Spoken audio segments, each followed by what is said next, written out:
بركي بتعلو ونحن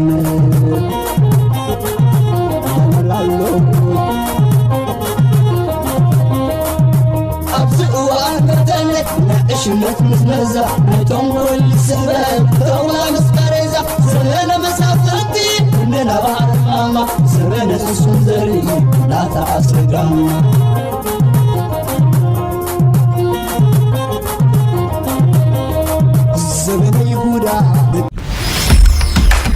سلام زغبركم تخاتل تيمان انفو ميديا كمي توعلو نلوم بسوني إلت حادة ورح عصر تغلتشان عسران حموشتن نايمشت كم تلمود زتفلالي وانا ويان حادثر تزعباتاتن زيناتاتن حيزلكم متسيلخو مكتالكم يعدم بمجمرتا زغربلكم كبرات تخاتلتي أزيو زحزن زينا تي تاب زحلف السمون أب هاجر جرمن كلتي يدوات تقوريسو أب مجد تدربيو نفسها جن زي ترغب زقنيت إيرتراويت حجي اتخالق خفالنا أكلاتون كم زترغب بوليس جرمن لو ما عنتي حابريتاوت يومان لو أبزنا لو ما عنت حابريتاون كابتنا إذا حالفة زجددن زخفن نختسمعو نختدوغمون بتعمي زسكحكحن عينتك أتتلاقيو وتي أبز حجي ترغب أكلاتون رأسها خمزي ترغب خلا أكلاتا تقوريت وخاب رأسها تفليو خم ترغبيت بوليس نيجرمن حبيرو زلو تسترغب أكلاتا ناب مرمرا مستوسدون لكعتها سب كم زغونتن كتالي أمن مخانو خساب لو من خمزي تفلت عندما بوليس جيرمان حابريتا وطيلو بز مسرت نعا أبع البيتا زغونة إيرتراوي ودربا عن كلتان عامت شعو كاب بودا قابتي جيرمان مالتي بسسورة أب كال قربيت هاجر تتحيزو خمزولو بوليس جيرمان حبيرو له نسوديو أي نسون بتقكل جنك ساحجي زتفلت أنا قريلن بوليسون حابريتا خبايدلين نايزا إيرتراوي تزيا أب جرمن عقبة حتيتا ود سلسة ورحي هزان زلوا قوالا نسيت خمز نبرت قوالا سلاسان كلتان عمت هزان دما كدم مقتالا دحر مقتالا أب كباب حادنا بيت كريستيان أبو تدربي خم ترغبة جنت هزان بيوتو خمزلون ولا حنت قدات كم زي وردون منجستن بوليسنا جرمن حبيرو مالو قداي نايزا قوالا نسيت زيا حجون كتصارة قصاونا يمودا تقبت سحمو قانون بوليس حبريتا أغريب الله كمون بوليس مسخاخر ويكا زخونا حبريتا زلوم سباتون يدلس لزلو زفلت سبنتليون حبريتا نو بوليس كبي قبل بوليس ناجرمن لو معنتي مجلس أوتي له مالتي تسيل زغربو لكم كبرى تغاتتلتي ناي أمريكا بيت صحفة وايت هاوس لو معنتون حدش حقي أوتي له تي أبز حلفة سامنتات ناي زتفل عليه هاجرات زيجاتات ناب أمريكا زاتو جرين كارد مرمرة خكايدو لو زبلت أوعيت لو ما عنتكن ملو بملو حدا أواجوتي لو خاب وايت هاوس تزرقح ناي لما عنتون بزحات هاجرات ليستا ووتي له تقلالا ريستريكتد نخونو ويكا ناب أمريكا نخياتو زخل كلا هاجرات يلو أبزوت ليستا إيرتراون بزحزن بزحفر ملكعو أبت ليستا أتيالا حجيتن هاجرات ببناتن مخنياتات أقريبو زنايزن زيجاتات نايزن سعبة هاجرات زيجاتات ناب أمريكا نجزيو نغياتو ناشنال سيكوريتي كمون ناي تيروريزم ويكا قبر شبران مكلخال عزيز اللقويل بريزيدنت ترامب زفرو ملو ورقتون أبز ناي وايت هاوس ويب سايت تزورجي حلو مالتي أبناء إيرترا تزقرمكم نجر انتاي زبل بزع إيرترا بزعبا زيجاتاتا زخونه يكون داتا كم زي تهبن زخونه ناي كريمينال داتا دي ولا زخونه نجر كم زي تقربن كومون كاب أمريكا بناي كريمينال قداي ناب هاجرهم نخص جوجوز تبع زيجاتاتون كم زي تقبلن سلازي إزس زخونه زيجا ناب حبرات منقسات أمريكا إيرتراو مالتي بإميغريشن يكون بزي إميغريشن بزخونه أقاطعمي ناب أمريكا نغياتو fully suspended أبصري وزلهم fully suspended مالت ملو بملو دو كبزبل غير ولا مالتي بتعمي زحزن أبزي كندي سبات قدو خمس خولي زرداك خندي سدرا بيتات أب فقدو أوغندا فقدو إثيوبيا فقدو قال نخندي عمتات تتصبيو عدلات يبخنو مالو خمون ولدي سدرا بيتهم كريون كالن سفر على أقاطعميتات بعبي ونتا إيرترا تبال هاجر ونكو خم هاجر تحسيبنا يا ناب أمريكا خيد زغل بعل سلطانون كم زي بالله كويس رداك نتسرعتك خم طبقي نعنا already منجست أمريكا وعيد حديرو نزي دلاي فتحي እንድሕር ዳ ደልዲሉ እንድሕር ዳ ኸቲ ዲፕሎማስያዊ ጻዕሪ ብኸምዚ ዘለዎ እንተቐፂሉ ኣፍልጦ ምሃቡ ዘይተርፍ ነገር እዩ ብኸምዚ ትሪእዎ ዘለኹም ህግደፍ እውን ምስ ዓሮ ይተርፉን እዩ ብዲፕሎማሲ ኮይኑ ግን ነቲ ህዝብና ንግዚኡ ዝረኽቦ ዘሎ ሽግር ግን ብሰንኪ ስርዓት እዚ ከም ዝረኣኹሞ ውልቀ መላኺ ኢሳያስ ኣፈወርቂ ኣብ በዓል ሱዳን ከይዱ ኣብ ዘየድልዮ ኩናት ክፅሕጥር ክኸይድ ከሎ ካልኦት ሃገራት ዲፕሎማሲ ክሰርሑ በዚ ከዓ ዲፕሎማሲ እንዳፍረሰ እዩ ዝኸይድ ዘሎ ማለት እዩ ብምቕፃል ዘቕርበልኩም ክቡራት ተኸታተልቲ ኣብ ዝሓለፈ እዋን ጉዳይ ፅምዶ ብተደጋጋሚ ኣብዚ ክዛረብ ከለኹ እንታይ ኢለኩም ነይረ ሓደ ግዜ ኣብዚኣ ትዝክርዋ እንተኾንኩም እዚ ኣብ ትግራይ ኣብ 2020 ዝተኻየደ ኩናት ኣብኡ ዝተፈፀመ ገበናት ብሰራዊት ኢትዮጵያ ይኹን ሰራዊት ኣምሓራ ይኹን ሰራዊት ኤርትራ ይኹን ብዘየገድስ ዝተፈፀመ ነገራት ውዒሉ ሓዲሩ ብዝኾነ ይኹን ተኣምር እቲ ገበናት ምቅልዑ ዘይተርፎ እዩ ኢለ ነይረ ብድሕሪኡ ነዊሕ ከይፀንሑ ህግደፍን ብልፅግናን ምስ ተባእሱ ብዙሕ ግዜ ንንሕድሕዶም ክትሓላለዉ ድሕሪ ምፅናሕ መጀመርታ ውልቀ መላኺ ኢሳያስ ኣፈወርቂ እቲ ነገራት ብገለ ምስ ጀመሮ ኣብዚ ጉዳይ ናይ ፅምዶ ተባሂሉ ምስ ጀመረ ዳርጋ ናብ ባእሲ ገጾም ምስ ኣምርሑ ኣብ ዝሓለፈ እዋን ፕራይም ሚኒስተር ኣብይ ኣሕመድ ኣብ ናይ ፓርላማ ኣኼባ ዝገበሮ ብዛዕባ ናይ ኤርትራ ብፍላይ ከዓ ውልቀ መላኺ ኢሳያስ ኣፈወርቂ ምስኡ ዝገበሮም ስምምዓት በብሓደ ክዛረብ ጀሚሩ ነይሩ ኣብቲ ናይ ፓርላማ ማለት እዩ ሸዓ እንታይ ኢለ ነይረ ኣነ ይብል ነይሩ ክትብሉ ኢኹም ውዒሉ ሓዲሩ ህግደፍ እውን ብዛዕባ ናይ ብልፅግና ምስጢር ውዒሎም ሓዲሮም ኣብዚ ማሕበራዊ ሚድያ ክዝርዝርዎ እዮም ኣብ መወዳእታ ከዓ እዚ ብልፅግና እውን ነቲ ናይ ህግደፍ ገበናት እውን ክዝርዝሮ እዩ እቲ ሓቂ ድማ ክወፅ እዩ እቲ ኩሉ ሙሉእ ዓመታት ንዛረበሉ ዝነበርና ንፅረፈሉ ዝነበርና እንታይ ደጌርና ኢና ከምዚ ግደፉ እንዳተባሃሉ እዩ ባይዘወይ ዝበሃል ዝነበረ ድማ ምውፅኡ ከም ዘይተርፎ ሳትሶ ኢና ንሕና ኣብቲ እዋን እቲ ትሒዝና ግደፉ እዚ ኣብ ትግራይ ዝግበር ዘሎ ኩናት ፅባሕ ንግሆ ሳዕቤን ሒዙ ክመፁ እዩ ግደፉ ኢልና ዋላ ነቲ ስርዓት ዘይሰምዕ ስርዓት ዘይኮነ ነዞም ኣብዚ ኮይኖም እውን ኣብ ጎኒ ሰራዊትና ዶ ብጎኒ ሃገረይ ዶ ገለ ዝብሉ ዝነበረ ሰባት እውን ኣብቲ ጉዳይ ተሳተፍቲ ምዃኖም ማንም ሰብ ክፈልጥ ክኽእል ኣለዎ ሽዑ ዝተፃሕፈ ፅሑፋት ሽዑ ዝተዘርበ ዘረባታት ኩሉ ተሰኒዱ እዩ በዛ ኣጋጣሚ እምበኣር ኣብዚ ሰሙን እዚ ከምታ ዝበልናያ እዚ ናይ ውልቀ መላኺ ፕሮፓጋንዲስት ኣብ ሰዓት እዚ ያኢ ኣብ ትግራይ ዝገበሮ ገበን ንምሽፋንሲ ዘይገብሮ ድራማ የለን ኣብዚ ሕጂ እዋን ቀዳማይ ሓደ ካብቶም ዓበይቲ ዕላማታት ናይ ፅምዶ እውን ኣብ ትግራይ ዝተገብረ ገበን ንምሽፋን እዩ ግን ዕሽነት ከም ዘለዎም በዚኻ ትፈልጥ ሎምሲ ዋላ እዞም ኣብ ፅምዶ ዘለው ተጋሩ ነቲ ገበን ኣይተፈፀመን ኢሎም ምስ ህግደፍ ተዓባቢሮም ክሽፍንዎ ተፈተኑ ኣነ ብውልቀይ ዝሓዝክዎ ማዓት ዶኩመንት እኹል መፅሓፍቲ ሙሉእ ከፅሕፍ ዝኽእል ዶኩመንት ኣሎ ዝኾነ ትግራዋይ መፅሓፍቲ ሙሉእ ከፅሕፍ ዝኽእል ገዛ ሙሉእ ዶኩመንታት ኣሎ ሰነዳት ብቪድዮን ብኦዲዮን ዝተታሕዘ ማለት እዩ እምበኣር እንታይ ይብለና ኣሎ እዚ ናይ ውልቀ መላኺ ፕሮፓጋንዲስት ሰራዊት ኤርትራ ብትግራይ ኣትዩ ከሎሲ ምስ ሰራዊት ኢትዮጵያ እንዳተዋግአ ኩሉ ነገር ብፅሑፍን ብድምፅን ብገለን ገበናት ይስንድ ነይሩ እዩ ናይ ብልፅግና ይብላ ኣሎ ፅቡቕ ሓሳብ እዚኣ ባዕሎም ኣሚኖምላ ኣለዉ ብልፅግና ከዓ ፅባሕ ንግሆ ሰራዊት ኤርትራ ዝፈፀሞ ብሙሉእ ብቪድዮን ብገለን ክመፅ እዩ ኣቐድመ ኣቢለ ኣነ ቅድሚ ዓመት ገለቢሉ ይኸውን ኣብዚ ተዛሪበላ ነይረ እዚ ናይ ብሰራዊት ኤርትራን ብሰራዊት ብልፅግናን ክልተ ኣብቲ እዋን ተሓባቢሮም ዝሰርሑ ዝነበሩ ማለት እዩ ነንሕድሕዶም ተጓራሪሖም ይሰላለዩ ከም ዝነበሩ ዝርድኡ ነገር እዚ ወላ ሓንቲ ከይተሓልመ ከይተበለ ዝተሓልመ እዩ ከይተፈትሐ ዝተሓልመ ድዩ ዝበሃል ወይ ከዓ ከይተሓልመ ዝተፈትሐ ማለት ካብ ሓደ እዩ ካልእ እውን ብሳተላይታትን ብካልእ ንሳቶም ዘይገመትዎ ነገራት ንዝተሰኣለ ማዓት ቪድዮታትን ምውፅኡን ዘይተርፍ እዩ ንምንታይ ዳሎ ብዚ ሕጂ እዋን ብዙሕ ክንዲዚ ዓይነት ዶኩመንታት ዘይወፀተ ኢልኩም ነቲ ስራሕቲ ብዕቱብ ሒዙ ክደፍኣሉ ዝኽእል ኣካል ስለ ዘይተረኽበ እዩ እቲ ዝሕዝን ማለት እዩ ግን ከዓ ብዙሓት ኦርጋናይዜሽናት ከም በዓል ዝሓለፈ እዋን ጀኖሳይድ ዎች ዝበሃሉ ዓበይቲ ኢንተርናሽናል ኦርጋናይዜሽን ቅድሚ ሕጂ እውን ሓደ ከምኡ ዓይነት ኦርጋናይዜሽን ብዛዕባ እቲ ትግራይ ዝተፈፀም ልዕሊ ደቂ ኣንስትዮ ገበናት እውን ምስ ሞርትዑ ኣቃሊዑ ነይሩ እዩ ስለዚ ውዒሉ ሓዲሩ ከምዚ ኣብ ዝሓለፈ ብዚ ዘምፃእኹልኩም ናይ በዓል ባልካን ዝበሃል ኣብ 1994-93 ገለ ዝነበረ ኩናት ሽዑ ዝተፈፀመ ገበናት ብድሕሪኡ ክሳብ ሕጂ ፍርዲ ዝቐርቡ ዘለዉ መዓት ጀነራላት መዓት ገበነኛታት እዚ ብትግራይ ዝተፈፀመ እውን ፅባሕ ንጎ ገበነኛታት ናብ ፍርዲ ምቕራቦም ዘይተርፍ እዩ ህዝቢ ኤርትራን ህዝቢ ትግራይን ከዓ ኩሉ ካብዚ ጉዳይ እዚ ነፃ ክወፅ እዩ ማለት እዩ እታ ቪድዮ ናይ ኣወል ስዒድ ግን ኣብዚ ያላትኩም ስምዕዋ أبزح على فوق شعبيا ببهرون كل في الصامتات بسئل صحف سند دات رفيو سرح السرح ترفلومي أب زبنة ديجيتال قدم أب سهل كواب VHS ندغرتن ندامز قبني سندات لحلنا سلازلومي الجنوسايد زبل قال نبهاجري نخلقب ببعل صادقان استقبله شرح نيرو ولا بتجزي وق كم زبل شرح صباح نقو تجري إثيوبياويت سلازغونت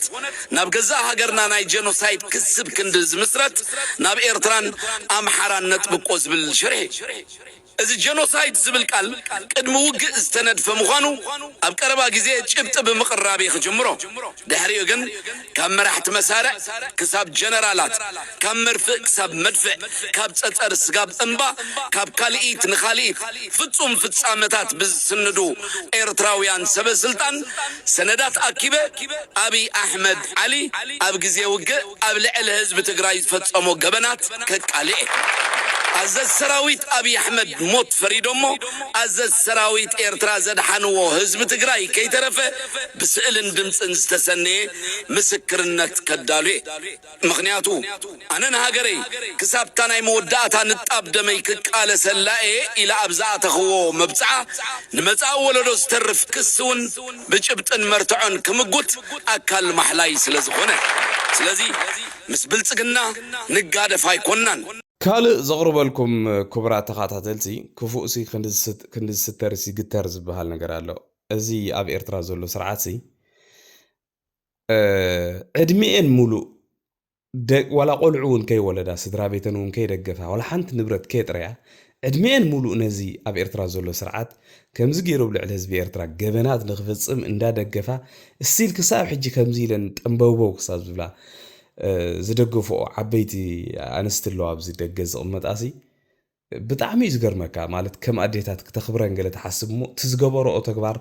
السيل كساب حين الجنون بزيت عسى ولا أريجن كم زعين التكبرات كجبرة خطري خلها بك بتعمي خاتك أتصل كم زين عينة أديتاتي تي عينة أديتاتي خاتل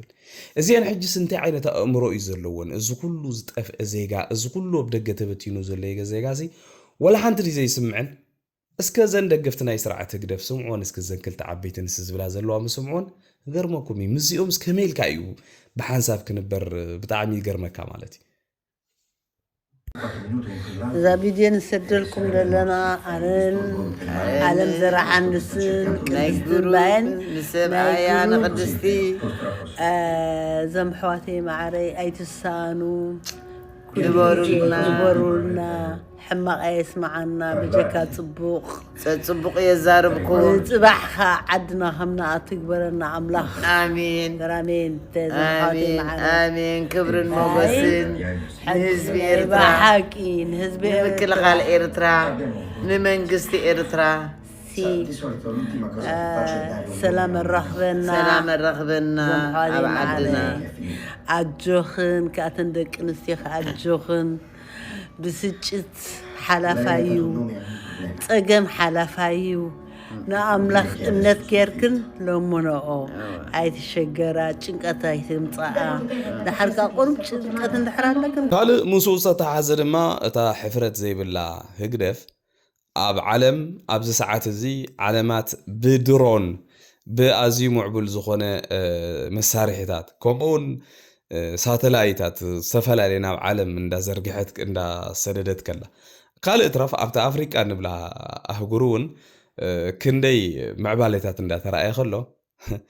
ኣብ ኤርትራ ከንታይ ይግበር ኣሎ እንተኢልኩም ኣብ ኤርቲቪ ሕጂ እውን ደጊሞማ ብዘይ ሕፍረት ማለት እዩ ኣብ ኤርቲቪ ዝተዘርግሐ ዜና ከዓ ሰምዑ ኢኹም እዚ ኩሉ ኤርትራዊ ካልእ ክገብር ዝኽእል ኣብ ደገ ተበቲኑ ሚልዮናት ዶላራት ኣብ በዓል ኡጋንዳ ኣንጎላ ካልኦት ሃገራትን እንዳተዋፈረ ከሎ ክንደይ ፋብሪካታት እንዳተሰርሐ ከሎ ብሃብቲ ናይ ኤርትራውያን ህግደፍ ከዓ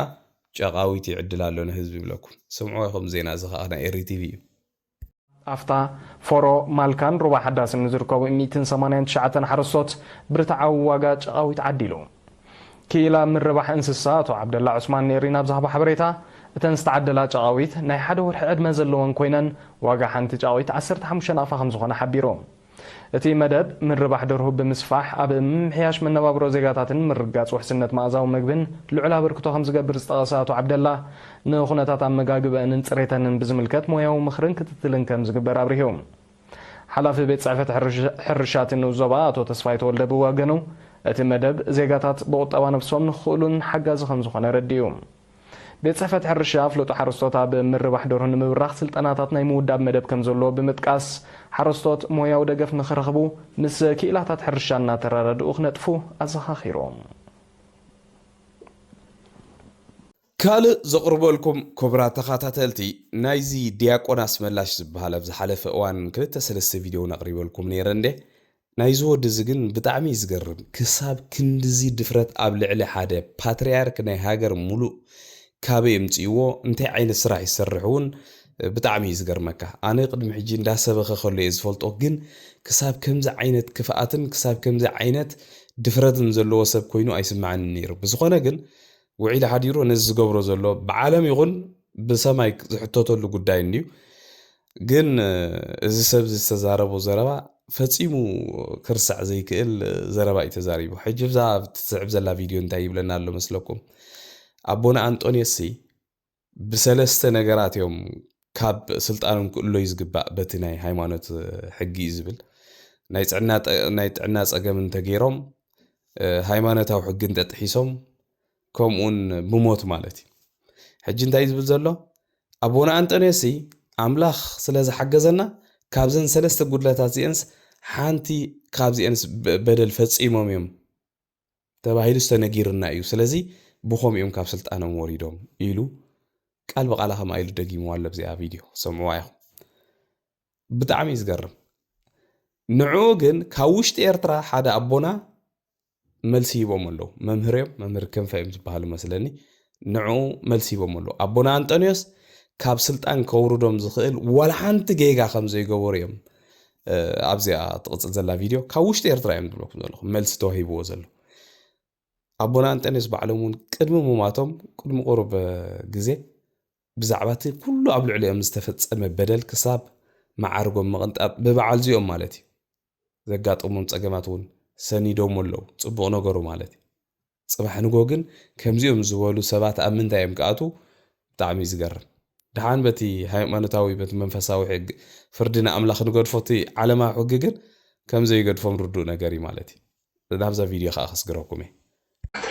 ሓደ ፓትርያርክ ክወርድ ዝግብኦ ናይ ኣእምሮ ፀገም ተጋጢሞ እዩ ሃይማኖታዊ ክሕደት ተጋጢሞ እዩ እንደገና ኣብ ዝሙት እንተተረኺቡ እዩ ዝብሉ ነጥብታት ብዙሕ ግዜ ይግለጹ እዮም ስለዚ ንሕና ብመሰረቱ እግዚኣብሔር ኣፀቢቑ ካብዘን ሰለስተ ነጥብታት እዚኣተን እቲ ሓንቲ ስለ ዝተረኽበት ፓትርያርክ ወሪድ እዩ ቅዱስ ሲኖዶስ እንተደኣ ገሊፅልና ኣነ ሕጂ ኣብ ዝቐረበ እዋን ኣቡነ አንጦኒዮስ ተዛሪቦም ተዘርጊሖም ተባሂሉ ብዙሕ ግዜ ዝዝረብ ተበቲኑ ስለ ዝረኣየ ሰብ በቃ ሸቐልቀል ክብሪ እየ ኣነ ዝተንቀል እንታይ ትልኩም ኣቡነ አንጦኒዮስ እኮ ሓደ ሰብ እዩ አቡነ አንጦኒዮስ ልከ በሃይማኖት እዚዩ ጌብኦም ዝበሃሉ የብሎም አቡነ አንጦኒዮስ እዚ ሃይማኖት እዚ ሕጂ ንኣብነት ኣርዮስ ወልዲ ፍጡር ኢሉ በውግዘት ተፈልዩ ንስጥሮስ መቅዶንዮስ መንፈስ ቅዱስ ህፁፅ ኢሉ በውግዘት ተፈልዩ ሰባሪዮስ አሃዱ ገጸ እግዚአብሔር ሓደ እዩ ኣብ ወልድ መንፈስ ቅዱስ የለን ዝበሃል ከምዚ ስለ ዝበለ በውግዘት ተፈልዩ ኣቡነ አንጦኒዮስ ግን ኣብዚ ክብሎ ዝኽእላነ ኣነ ዝፈልጦ እዚኣ እያታ ሕደቶም ዝብል የለን እዚኣ ዝፈልጣኒ መወዳእታ ዝቕርበልኩም ድማ ክቡራት ተኸታተልቲ ኣብ ስዊዘርላንድ ኣብ ዝሓለፈ ሳምንታት ካብ ኤምባሲ ኤርትራ ወረቐት እንተዘይምፅኹም ወረቐት ኣይንህበኩምን ኢና ዝበሃሉ ዝነበረ ኤርትራውያን ናይ ስዊዝ ፌደራል መንግስቲ እዚ ከምዚ ዓይነት ነገር ካብ ሕጂ ንድሓር ከም ዘይሰርሕን ምስ መንግስቲ ኤርትራ ወይ ከዓ ካብቲ ኤምባሲ ኤርትራ ወረቐት ክንህበኩም ዝበሃል ነገር እውን ከም ዘይንብለኩም ኢሎም ንስደተኛታት ሓደ ሓድሽ ሕጊ ኣውፅኦም ዝሕጉስ ዜና ኣስሚዕናኩም ነርና ሕጂ ድማ እንታይ ይብለና ኣሎ ብዝትሪእዎ ዘለኹም ናይ ስዊዝ ሕጊ ነቲ ናይ ጣዕሳ ወረቐት ዝብል ኣውትሎድ ገይርዎ ሓፂሩ ውዱቕ ገይርዎ ኣሎ ዝብል ኣብዚ ዜና እውን ኣብዚ ሓደ ማዕከን ዜና ወፂ ኣሎ ሕጂ እዚ እንታይ ማለት እዩ ብግዴታ ናይ ጣዕሳ ፎርም ሙሉእ ተባሂሎም ዝመልኡ ሰባት እንድሕር ሃልዮም ወይ ብምትላል ወይ ብምፍርራሕ ከይዶም ኣብ ስዊዘርላንድ ብምጥራዕ ነቲ ኤምባሲ እውን ክኸስዎ ከም ዝኽእሉ بزي بوصي زلو حق مسارات كن حبركم نفتو بايزوي 2% بزتفلالي مقد تخوفلو سبات اندحر اللهم 2% تخوفلو مو زي تأمنولو اندحر كوينكم ويتقديدكم ديو باب ارترازولو نبراتكم ديو بسدرابيتكم ديو بقالا مسارات 2% بحيث تخوفلو زي تقددكم سبات تليهم ناي 2% تخوفلو الرسيت حيزكم بفلاي دمان هتهم كومو 2% تخوفلو زغوزغوزهم ديوم زهبالوهم سبات دعوم بزغون يكون مرتعو حيزكم ممتليهم نا فدرال منقص ناي سويس تاريخهمون كترخاخو بلهم كم تخيلو بزاقاتا مخبركم فتو مالت سلازي قداي ابن روي تجمرت اندا تلابعت اب كل اوروبا مبصحا خمزي ترفا بزغ تردو تخوليهم ناي بزعبازا ناي نروي زقاطمت جن اب شودن اب سويزون اب زقربا معلتات اب زقربا غزي حدث زيناتات كليو بزون تسفخ نقبر كنقلالنا مالتي زغبركم سماعتي مبار نولو مناي مشت أداليلكم زنبركم مدبات نزيز مسل أبزغت المدبنا خصاب نراخب دحنا مسيو